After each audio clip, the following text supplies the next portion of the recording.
Pues viendo lo que se conoce como tipos. A mí me entusiasma esto y es bastante peculiar, además de nuestras iglesias, de nuestra denominación, el estudio tipológico de la Biblia, que consiste, como lo definíamos la semana hace 15 días, una representación o ilustración que Dios diseñó para hablar de cosas futuras, en eventos, sucesos, personas, lugares que Dios diseñó que ocurrieran de una manera para anticipar cosas que iban a ocurrir en un futuro. Y por esa razón, esta figura del lenguaje, a diferencia de las demás, no se encuentra en otra literatura más que en la Biblia, porque solo Dios puede diseñar algo en base a lo que va a ocurrir en el futuro. Y así es. Una de las definiciones que está en la Biblia estaría en Colosenses, donde habla de que son sombra de lo que ha de venir, que hay cosas del Antiguo Testamento que son sombra de lo que ha de venir. Y decíamos que cada tipo tiene un antitipo. El antitipo sería la realidad. El tipo es la figura, el antitipo es la realidad. Por ejemplo, el Cordero Pascual es una realidad del Antiguo Testamento, es historia, es algo que practicaban los israelitas, pero es un tipo de Jesús, de Cristo, como Cordero Pascual también. Y él es el antitipo o la realidad. Bueno, en la siguiente podemos poner un resumen también de los puntos importantes, las características que tiene un tipo. Hemos visto tres y hoy vamos a añadir dos más. Un tipo y el antitipo deben ser realidades históricas. O sea, si no, no se puede calificar de un tipo si no se basa en hechos históricos. La segunda cosa que mencionamos también es que la analogía tiene que ser evidente, tiene que ser claro. No es algo que uno lo tiene que rebuscar, sino que se debe entender con facilidad, como algo natural. Y también enfocado no en los detalles minuciosos, sino en general, ¿no? La idea que comunica. Y la segunda cosa es que, o la tercera es que debe tener un carácter predictivo y descriptivo, es decir, que predice algo que ocurriría más adelante. Y hoy vamos a entrar en el cuarto. Y la cuarta característica es que todos los tipos tienen que estar respaldados por el Nuevo Testamento. Se tienen que encontrar en el Nuevo Testamento. Y podemos poner la siguiente imagen. Entonces, todo lo que calificamos como tipos están respaldados, tienen un texto que lo justifica en el Nuevo Testamento. Así que esto no hay que inventarlo, no hay que buscar cosas raras, sino que hay que encontrarlos, que están en el Nuevo Testamento. Y siempre los tipos van desde el Antiguo al Nuevo Testamento. El tipo está en el Antiguo Testamento y el antitipo, el cumplimiento, digamos, se encuentra en el Nuevo Testamento. Como estábamos diciendo, también la tipología, los tipos los determina Dios. Dios es el que decide porque Él es el que dirige la historia y el que puede decidir pues que algo vaya a ser un anticipo, una figura de algo que va a ocurrir en el futuro. Y está claro que Dios dirige la historia, aunque muchos no lo crean, pero así es porque Dios es Dios y porque la Biblia también lo acredita, ¿no? En Efesios, en el capítulo 1, habla de eso, de cómo el Señor está por encima de todas las autoridades y Él dirige la historia y tiene un propósito al final de la historia y entonces necesariamente Dios tiene que dirigir la historia aunque permita rodeos, pero al final hay una meta y la historia tiene que ir en la dirección que Dios ha determinado. Por lo tanto, la historia, desde nuestro punto de vista como creyentes y de lo que enseña la palabra de Dios, la historia no es caprichosa. La historia sigue un curso orientado al final a los intereses y a los propósitos de Dios. Vamos a poner un ejemplo ahí en Oseas, capítulo 11, versículo 1. Y aquí tenemos un ejemplo de cómo está el tipo en el Antiguo Testamento y cómo se cumple en el Nuevo Testamento. En Oseas capítulo 11, el versículo 1, habla de Israel, dice, cuando era niño, yo lo amé y de Egipto llamé a mi hijo. ¿De qué está hablando Oseas? Oseas escribe más o menos en el año 750 hasta el 710 antes de Cristo. ¿Y de a qué se refiere Oseas? ¿De qué está hablando? Pues de cuando Israel salió de Egipto, de la esclavitud de Egipto. Y allí era niño, porque antes existía Israel como nación. No, la nación nació cuando salieron y comenzó su peregrinaje por el desierto. Y ahí Dios los llamó, usó a Moisés, sacó a ese pueblo, y ese pueblo era el niño, al que dice aquí que Dios amó y lo sacó de Egipto. Pero nos encontramos que leyendo en Mateo capítulo 2, versículo 15, exactamente la palabra de Dios cita esa frase de Oseas y la aplica a otro. Dice aquí, estuvo allá Jesús en Egipto hasta la muerte de Herodes, para que se cumpliera lo que el Señor habló por medio del profeta, diciendo, de Egipto llamé a mi hijo. Así que aunque Oseas estaba hablando de Israel, estaba profetizando también el regreso de Jesús. Como sabéis, tuvo que huir a Egipto cuando la matanza de Herodes. En el mapa está la probable ruta de donde José y María, bueno, primero bajaron desde Nazaret a Belén para el empadronamiento, y después cuando tuvieron que huir a Egipto, probablemente a esa zona que aparece ahí en el mapa, y después su regreso cuando murió Herodes. Y eso estaba, dice el Señor, profetizado en ese mensaje de Oseas. Claro, Oseas no podía imaginar que estaba diciendo eso, pero Dios sí. Y entonces juega y usa esas palabras y dice exactamente Mateo, para que se cumpliera lo que el Señor habló por medio del profeta. Veamos un segundo ejemplo que tenemos en Jeremías. En Jeremías capítulo 31, versículo 15, y tiene que ver también con la misma época histórica. En el caso de Jeremías dice, así dice el Señor, se oye una voz en Ramá, lamento y llanto amargo, Raquel llora por sus hijos, rehúsa ser consolada por sus hijos que ya no existen. ¿De qué está hablando Jeremías?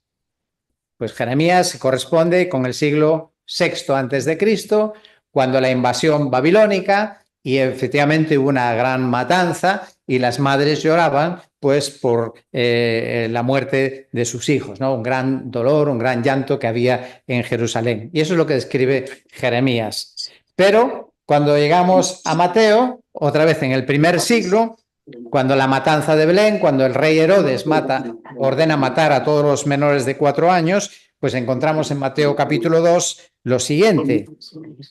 Entonces se cumplió lo que fue dicho por medio del profeta Jeremías, cuando dijo, se oyó una voz en Ramá, llanto y gran lamentación, Raquel que llora a sus hijos y que no quiso ser consolada porque ya no existen.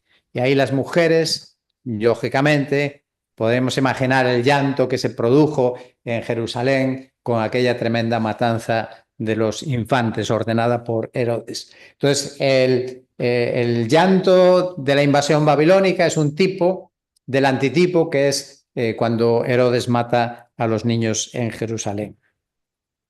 Bien, podemos pasar a la siguiente. Entonces tenemos los escritores del Nuevo Testamento, cómo ellos usan varias palabras en el idioma original para referirse a esta figura literaria, a estos tipos. Y encontramos varias palabras. Aquí simplemente brevemente les voy a mencionar. Una de ellas, que es la palabra tupos, aparece traducida ahí en Romanos 5, versículo 14, como figura. Pablo escribe a los romanos y dice que Adán es figura de Cristo. Así que él directamente está diciendo que Adán es un tipo de Cristo. No tenemos que inventarlo porque lo dice el apóstol Pablo en la palabra de Dios. La siguiente cita de 1 Corintios 10 es un pasaje que habla, que recuerda la salida de Israel por Egipto, su peregrinaje y qué pasó en el desierto con Israel. Pues que eran buenos y obedientes. Todo lo contrario, ¿verdad? Y Pablo lo recuerda cuando está escribiendo a los Corintios, por lo tanto, muchísimos años más tarde, y dice que tenemos que conocer esa historia porque estas cosas sucedieron como ejemplo, y ahí está la palabra tipo, como ejemplo, como tipo para nosotros, a fin de que no codiciemos lo malo como ellos lo codiciaron. Y en el versículo 11, estas cosas les sucedieron como ejemplo, como tipo, y fueron escritas como enseñanza para nosotros, para quienes ha llegado el fin de los siglos. Hay más palabras que encontramos esta misma palabra también en Hebreos, capítulo 8, versículo 5, y aquí habla del tabernáculo. Y el tabernáculo también es un tipo para nosotros, donde sirven los sacerdotes. Y dice ahí Hebreos 8, versículo 5, que esos sacerdotes servían a lo que es copia y sombra de las cosas celestiales.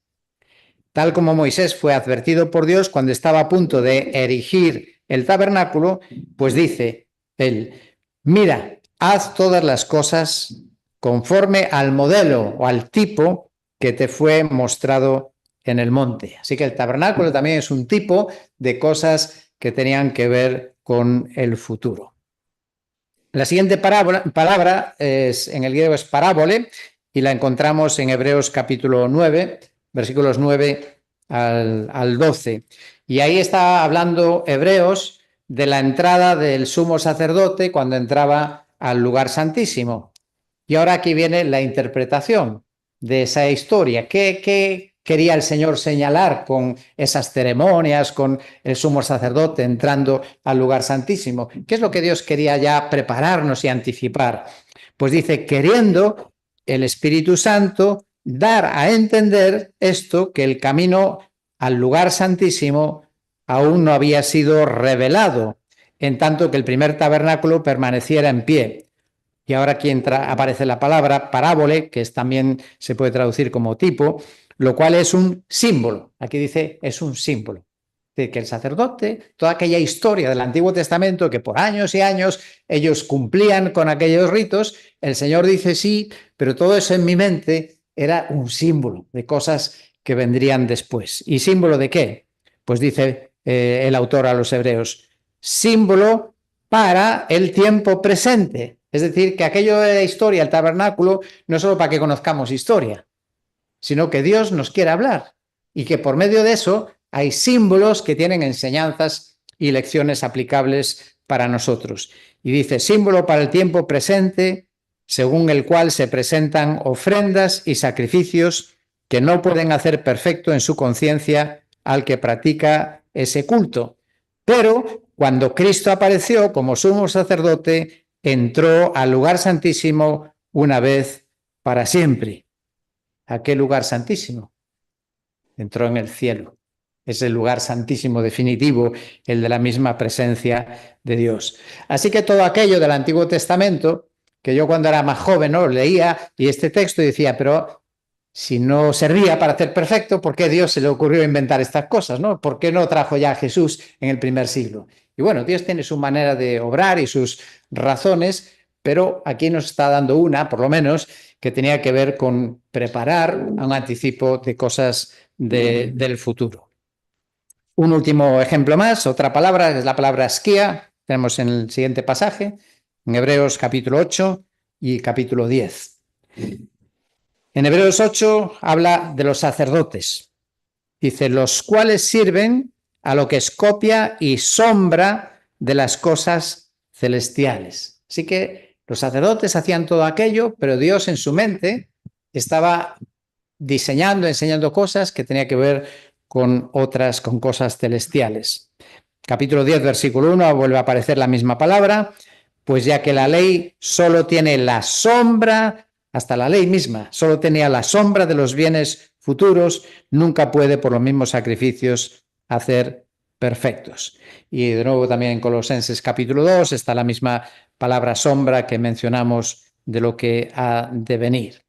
Y la otra palabra que usa el griego está aquí, puedes dejar esta todavía, de nuevo en el capítulo 8, versículo 5 de Hebreos, la que he marcado subrayado es otra palabra griega diferente y esa pues también tiene el mismo significado de que es un tipo. Así que los sacerdotes servían a lo que es copia y sombra, está hablando en los dos casos de los tipos. Muy bien, vamos a avanzar entonces y hasta ahora hemos visto, para que hablemos de tipo, cuáles son algunas características fundamentales. Lo primero, tipo y antitipo tiene que ser hechos, realidades históricas. En segundo lugar, la analogía entre una y otra tiene que ser evidente, que cualquiera, que a lo mejor tú no te das cuenta, pero cuando te lo explican lo ves. Eso es lo que me pasó a mí. Cuando fui aprendiendo en el estudio de las Escrituras, pues cuando vas leyendo, escuchando a predicadores, dices, pues yo no me había dado cuenta, pero cuando te lo dicen lo ves. Entonces tiene que verse con esa claridad. En tercer lugar, tiene ese carácter predictivo, algo que está anticipando una realidad futura. Y en cuarto lugar, lo que decíamos, que tiene que tener respaldo en el Nuevo Testamento. Si no está en el Nuevo Testamento, si no lo puedes justificar con un texto del Nuevo Testamento, entonces te lo estás inventando. No es un tipo. Y por último, solo una nota breve, es distinguir entre lo principal y lo accesorio, que lógicamente los tipos, y ya pusimos un ejemplo hace 15 días, ¿no? Que Jonás es tipo de la sepultura de Jesús, ¿no? 3 días y 3 noches estuvo, pero luego Jonás era un profeta malo, ¿no? Y Jesús no fue un profeta malo, ni mucho menos. Entonces, por eso tener cuidado con los detalles que aplicamos el tipo. Tengo una frase ahí de José María Martínez que creo que lo explica mejor que yo, por eso he decidido copiarla. Y él dijo, uno de los ejemplos más claros es el tabernáculo israelita. Globalmente, al igual que algunos de los objetos en él contenidos, es evidentemente típico, pero ver en cada uno de sus materiales, en cada una de las medidas, en cada uno de los colores, el tipo de alguna realidad superior sería traspasar los límites de una tipología sensata. Bueno, pues el equilibrio, que no es fácil, como lo voy a explicar ahora en un momento, lo complicado que es definir también el alcance de la tipología. Vale, pues pasamos a otro asunto entonces y vamos a comentar un poco que hay como ciertos niveles de, por decirlo de alguna manera, de la tipología bíblica. Lo primero es reconocer que no es fácil. Hay casos, he puesto ejemplos que sí que eran muy claros en la Biblia, pero hay otros que no son tan claros y que hay que ser prudentes como los manejamos. En un extremo están los padres de la Iglesia. Los padres de la Iglesia son aquellos líderes de la Iglesia cristiana después de los apóstoles y van desde el primer siglo hasta el siglo IV, más o menos se considera ahí los padres de la Iglesia.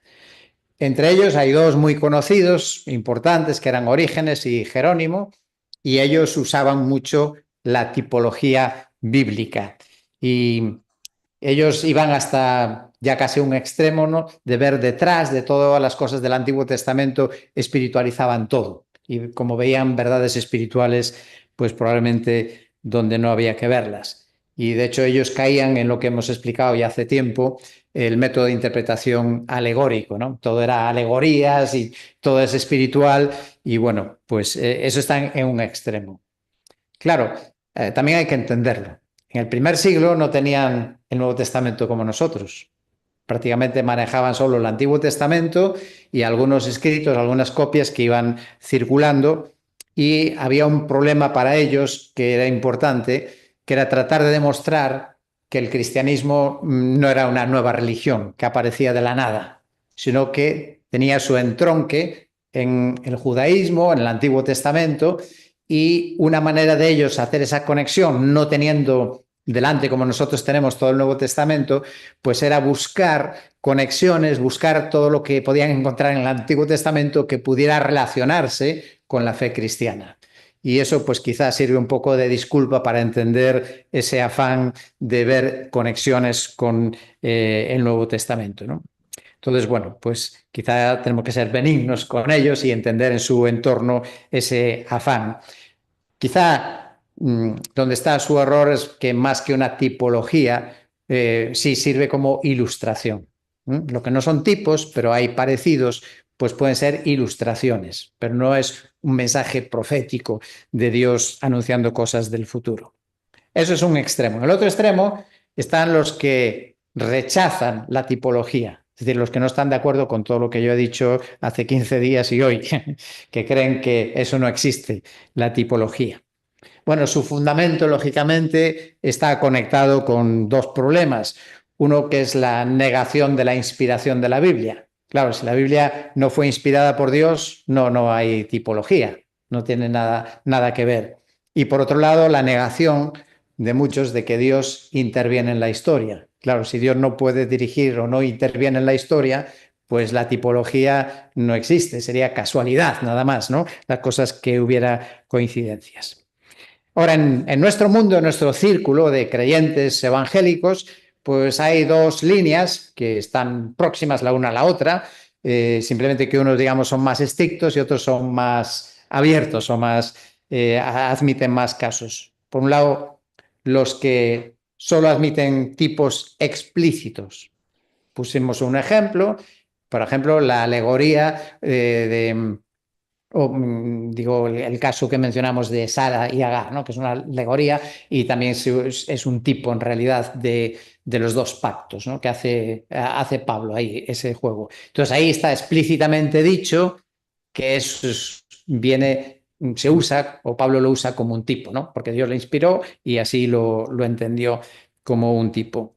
Luego están otros que nosotros consideramos también tipos, pero los más estrictos dirán que esos son ilustraciones, como dije hace un momento.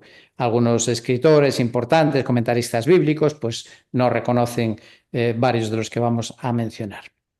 Y luego el segundo caso, en el que yo simpatizo con ellos también, Albert también dice que sí, que no solamente hay casos donde la Biblia explícitamente dice que esto es una figura, eso del Antiguo Testamento es una figura de cosas futuras, sino que también hay otras que hay una analogía evidente, que no hace falta que lo digan, es que ya se ve que realmente estaba prefigurado, ¿no? Como puede ser, por ejemplo, Jesús como el Cordero de Dios. Ahí no dice que eso es un tipo, que es una figura, que es una sombra, pero muy evidente, ¿no? Los sacrificios del Antiguo Testamento y presentando Juan a Jesús como el Cordero de Dios.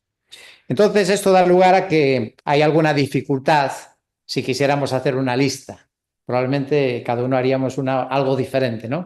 Hay algunos que, y puedes poner la siguiente, algunos que todo el mundo estaría de acuerdo y hay otros, pues, que estarán unos de acuerdo, otros no, que son tipos y otros que son dudosos. Así que vamos a hablar de los tipos y vamos a verlos en la Biblia también. Unos que son los expresos, donde la Biblia directamente dice que son una figura, que son un símbolo, una sombra. Ya hemos estado mencionando el caso de Adán, que claramente lo dice. Adán es figura del que había de venir. Romanos 5:14. No hay ninguna duda. La Biblia lo dice, que Dios diseñó la figura de Adán pensando que era también una figura de algo que vendría después. Otro ejemplo, el tabernáculo, clarísimo también, que representa verdades del Nuevo Testamento, verdades del cielo incluso. En Colosenses 2, también otro texto repetido, en las prácticas religiosas del Antiguo Testamento, allí habla de comidas, bebidas, días de fiesta, luna nueva, día de reposo, son sombra de lo que ha de venir.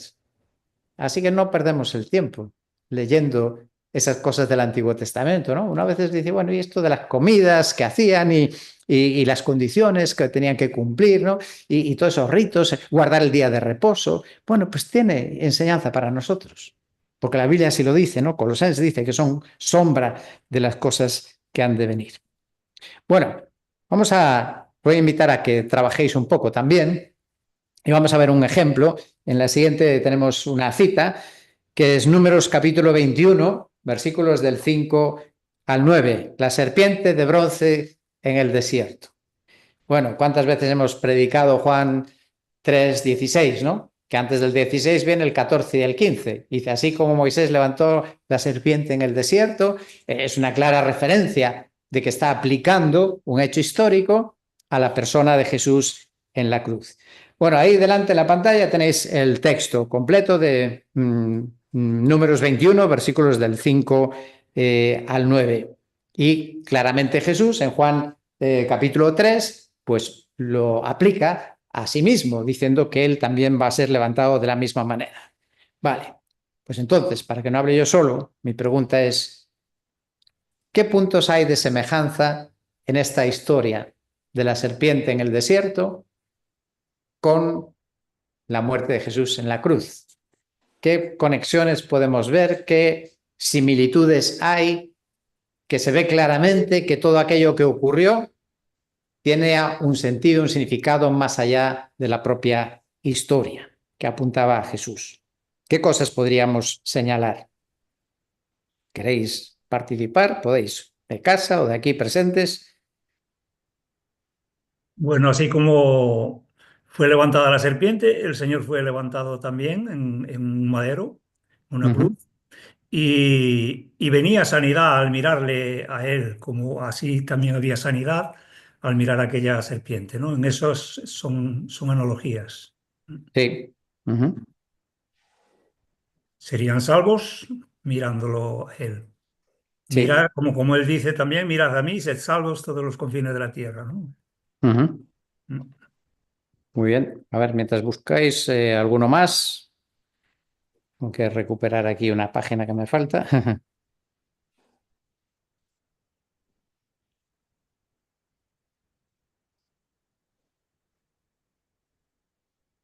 A ver, más cosas. ¿No tenéis ninguna cosa más? Ambos solucionan una situación de muerte. La condición de muerte inevitable, ¿no? Muy bien. Fe, ¿no? La fe también necesaria para ser salvo, para salvarse unos y otros de la mordedura fatal. Jesús intercede por nosotros. La intercesión también, de alguna manera, Moisés intercede por el pueblo y Jesús también, ¿no? Cuando está en la cruz ya muere y dice, Padre, perdónalos porque no saben lo que hacen. Y luego a todos los que acuden a él, con otro punto que hay en común, que es la confesión de pecado, tanto los israelitas dicemos pecado, ¿no? Y nosotros si confesamos nuestros pecados, el Señor también hace de mediador, intercede por nosotros y nos salva. Muy bien. Hay cosas, ¿verdad? Interesantes. Yo disfruto viendo esto, por lo menos. No sé si os consigo entusiasmar a vosotros, pero a mí sí me gusta, ¿no? O sea, tenemos el pecado, desobedecieron a Dios, la humanidad hemos desobedecido a Dios, la mordedura mortal, el pecado también mata. Y después, ¿qué más tenemos? La confesión del pueblo, Moisés intercediendo por el pueblo. Habéis sacado bien todas las cosas que tengo por aquí apuntadas. También un detalle quizás secundario, pero que también coincide. Dios fue el que diseñó y el que ordenó levantar aquella serpiente. Fue idea de Dios. Y Dios también fue el que tuvo la idea de enviar a su Hijo para que Él muriera y pudiéramos ser salvos de nuestros pecados. Incluso hay cierta semejanza en que la serpiente de bronce, ¿por qué una serpiente? ¿Por qué no un león? ¿Por qué no un pájaro? ¿Por qué una serpiente? Bueno, porque eran las serpientes las que mataban y hay una semejanza ahí que podemos conectarla también con Jesús como Hijo de Dios, haciéndose semejante a nosotros, que llevamos el veneno mortal encima, pues podría verse cierta semejanza. Bueno, pues creo que lo habéis dicho todo, por lo menos lo que yo pude encontrar por ahí en esta historia. Vamos a ver otro ejemplo muy familiar para nosotros. Vale, la Pascua. La Pascua en Lucas capítulo 22, versículos 14 al 20. Sí, este es otro aspecto importante. Algunos que explícitamente dicen que es una figura, una ilustración, y otras también se entienden porque hablan de Cristo directamente. Hechos del Antiguo Testamento que se refieren a Cristo. Vamos a poner el pasaje de Lucas 22, aunque lo conocéis de memoria, que es la celebración de la Pascua. Y bueno, pues aquí podemos ver también como Jesús, ¿qué es lo que estaba celebrando? La Pascua judía, ¿no? Era la Pascua judía, no eran... Pero cuando están en medio o terminando la celebración de la Pascua, en algún momento Jesús toma el pan y dice, esto es mi cuerpo. ¿Ah? Pero no era la Pascua, es mi cuerpo. Y con el vino igual, pues dice, esto es mi sangre. Entonces, hay como el paso de la Pascua a lo que quería anticipar, que era al final el recuerdo, la celebración de la muerte de Jesús, porque dice, haced esto en memoria de mí, ¿no? Y le da un nuevo significado ampliado a aquella celebración de la Pascua. En la Pascua están las copas. He escogido el caso de Lucas porque curiosamente, y también yo cuando era joven leyendo esto, dije, pero aquí qué pasa, ¿no? Porque nosotros tenemos el pan y el vino, pero cuando leo Lucas hay una copa, hay pan y después hay vino. Dije, ¿qué pasa aquí, no? ¿Cómo se explica eso? Y claro, cuando uno entiende que está instituido en el contexto de la Pascua, donde en aquella época, probablemente en los inicios de la Pascua no, probablemente cuando inició la Pascua tendrían su copa de vino con la comida, pero no había cuatro copas como fue algo que los israelitas fueron incorporando posteriormente. Entonces había todo un ritual de las copas. Puedes poner la siguiente imagen si quieres, Carlos. Que, bueno, está el pan, que por cierto, el pan no se parece al nuestro tampoco, porque al ser sin levadura eran más bien como unas tortas, ¿no? Así que pues, si queremos ser literales, habría que poner pan sin levadura. Y, sí, sí, claro, el pan sin levadura, sí. Entonces ese no crece y sale duro. Es como una galleta, como un cracker. Sí, sí, exacto. Bueno, entonces, claro, en Lucas encontramos que hay 2 copas porque estaban celebrando la Pascua y entonces estarían seguramente con estas 4 copas que solían tomar. Según los entendidos, pues dicen que la primera copa se tomaba antes de la cena. Era como un aperitivo y esa copa pues se tomaba con hierbas amargas para recordar la amargura de la esclavitud en Egipto.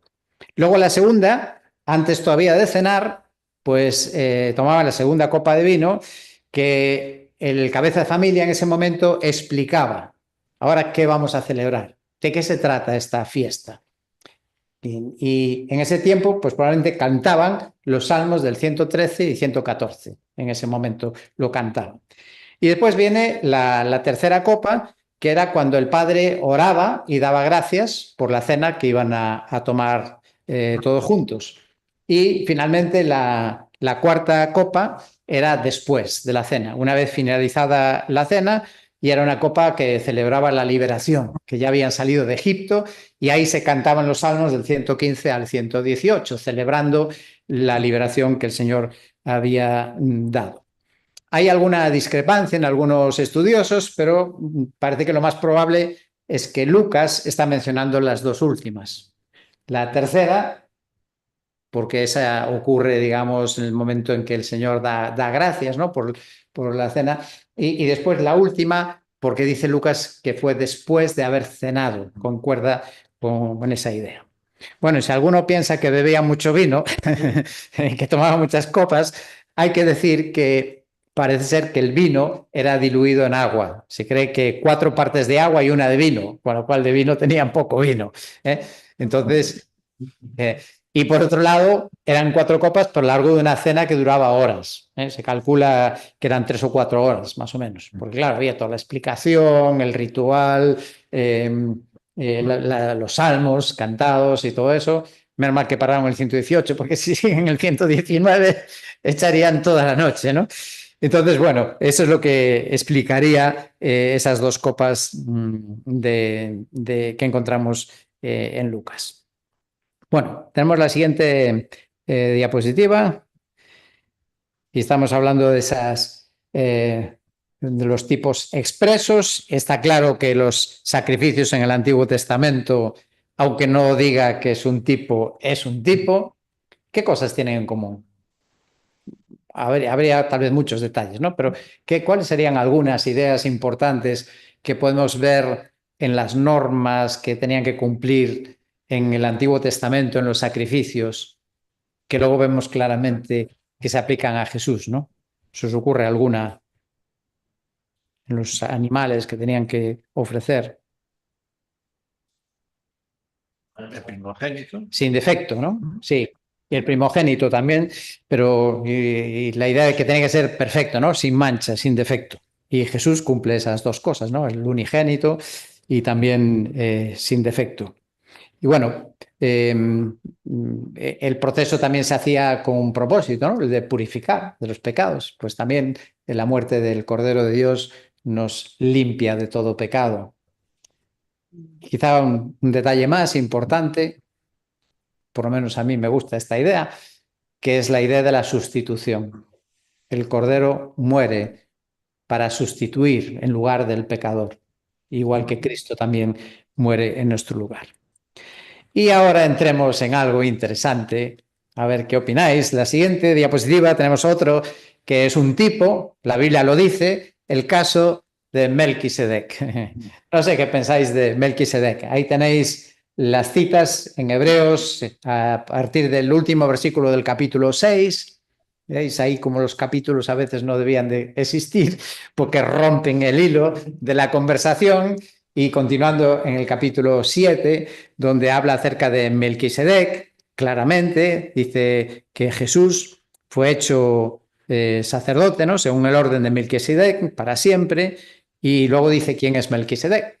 Pues dice que es el rey de Salem, sacerdote del Dios Altísimo, que había salido al encuentro con Abraham, y Abraham, cuando venía de una victoria, pues le entregó los diezmos a este Melquisedec. Y luego dice que Melquisedec, rey de Salem, esto es rey de paz, sin padre, sin madre, sin genealogía, no teniendo principio de días, ni fin de vida, siendo hecho semejante al Hijo de Dios, permanece sacerdote a perpetuidad. Y ahora pregunto, ¿quién es Melquisedec? ¿Quién sabe quién es Melquisedec? Hay varias opiniones, hay diferentes opiniones y respuestas, pero no sé si lo habéis estudiado. Aún, ¿verdad? Cuando fue el entierro del abuelo de Aarón, salió este tema, ¿verdad? Estuvimos preguntándonos qué pensábamos, ¿no? Y ahí, pues alguno opinaba que creía que era Jesús, ¿no? Que Melquisedec es Jesús. Es verdad que es un personaje misterioso. Como alguien dijo, aparece de la nada y desaparece sin pena ni gloria, ¿no? Pasa ahí sin dejar rastro. Bueno, sin pena ni gloria no, sin dejar rastro, mejor dicho. Aparece y desaparece, y luego aún encima encontramos en el Nuevo Testamento que nos dice que Jesús pues es sacerdote según el orden de Melquisedec. Bueno, ¿qué piensa la gente? Algunos, yo solo voy a dar dos de las opiniones, que son las que me parece que tienen más sentido. Una es que, y hablamos de eso en Carballo precisamente el miércoles, ¿no? Lo que se conoce como una teofanía, es decir, una aparición de Jesús, del Hijo de Dios, pero en el Antiguo Testamento. Y bueno, pues se habla de que es un sacerdote para siempre, pues podía concordar, que es rey de Salem. Salem puede ser Jerusalén, abreviado, pero el texto más bien le da otro significado. Bueno, otro significado no, porque Jerusalén también tiene ese mismo significado, pero pone el énfasis no tanto en la ciudad, sino en el significado de que es un rey de paz. Aquí es lo que dice, que rey de Salem, esto es rey de paz. No tiene padre, ni madre, ni genealogía, no tiene principio de días, ni fin de vida. Evidentemente no es un ser humano, es alguien que no es como nosotros y podría concordar también con el Hijo de Dios. Y en el capítulo 7, también el versículo 3, dice que fue hecho semejante al Hijo de Dios, lo cual aquí ya nos mete un poco la duda, ¿no? Porque si es el Hijo de Dios, no tendría mucho sentido que diga que es semejante y que sea según el orden de Melquisedec. Y por otra parte, si fuera una teofanía, realmente dejaría de ser un tipo. No sería un tipo de Jesús, porque sería Jesús mismo. Con lo cual, yo personalmente me inclino a pensar que no es realmente Melquisedec una manifestación de Jesús en el Antiguo Testamento, entre otras razones también porque siempre que se aparece se habla del ángel de Jehová y no se menciona nunca. No hay ningún versículo que diga que Melquisedec es Jesús, con lo cual, aunque puede parecerlo, en mi opinión está claro que son dos personas diferentes. Bueno, y a otra alternativa, pues aquí a lo mejor ya hay varias opiniones, no sé lo que piensa Albert, Carlos y los demás que estáis aquí, no sé lo que pensáis. Pero otra alternativa a lo que podría apuntar es que sea un ser angélico. No es un ser humano, no es Jesús tampoco, pero en algunos momentos de la historia han aparecido seres con apariencia humana, como los ángeles que aparecieron a Abraham y que incluso se sentaron a comer, o cuando fueron a la casa de Lot y durmieron allí en aquella casa, les acompañaron, con lo cual hay evidencias de que sí existen seres angélicos que pueden tener una apariencia totalmente humana, sin ser propiamente humanos. Aquí solo hay una pequeña dificultad, tal vez podría ser la del versículo 3, que dice que no tiene principio de días y los ángeles fueron creados, son seres creados, pero también se podría entender en sentido que son anteriores al tiempo y espacio en que vivimos nosotros, ¿no? No tiene un nacimiento como el de los seres humanos. Y sobre todo porque dice que siendo hecho semejante al Hijo de Dios, o sea, que fue hecho, ahí parece que dice que sí, que fue hecho en algún momento, y fue hecho semejante. No es el Hijo de Dios, sino es semejante al Hijo de Dios. Y bueno, esta opinión curiosamente concuerda con lo que pensaban una secta del primer siglo. Aunque era una secta, no quiere decir que sean malos. Como hoy la secta tiene otra connotación, porque hicieron cosas muy buenas y gracias a ellos además tenemos muy buenos manuscritos de la Biblia, que son los esenios. Y ellos opinaban que Melquisedec era un ser angélico. Bueno, ¿y tú qué opinas?